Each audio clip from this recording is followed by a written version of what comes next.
Escapade d'antan, Colmar-les-Alpes. L'hiver s'était invité un peu prématurément dans les moyens et Auverdon, avec quelques flocons de cet ustensile tellement recherché, désiré, indispensable pendant la période de glisse dans les stations de ski. Bien que prévu par la météo, cet épisode hivernal soudain et radical en a surpris plus d'un. Les organisateurs, les bénévoles des escapades d'antan ont dû faire face à cet aléa non prévisible. Les organisations de manifestations ont toujours un potentiel au risque relativement important et lorsqu'il est programmé, hors saison estivale, ce potentiel augmente. L'essentiel est de garder la motivation, la ténacité, l'esprit positif pour le dynamisme collégial des festivités. À Colmar-les-Alpes, ils en ont vu bien d'autres, ce n'est pas quelques flocons qui pouvaient décourager les villageois exposants. Le dimanche festif n'avait pas l'affluence des grands jours ensoleillés, bien sûr, mais les passionnés étaient bien là.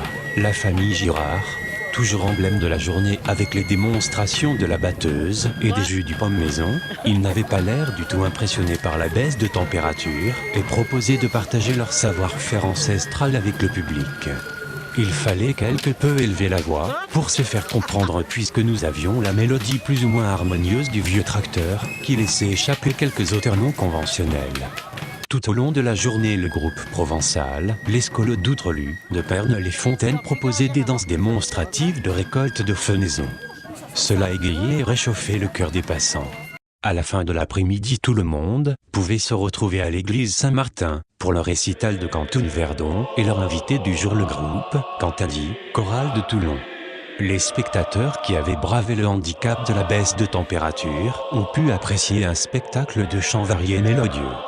Comme à leur habitude, la chorale des chœurs d'hommes interpréteront des nouveautés, notamment des chants accompagnés par 2 trompettes. Chaque récital, rencontre nous permet d'apprécier un panel toujours plus grand d'interprétations ainsi que de présentation d'autres ensembles vocaux, qui permet aux spectateurs d'avoir un panel culturel appréciable. Ce week-end d'animation aura été plein d'attraits appréciables pour tous ceux qui auront bravé les quelques interférences climatiques.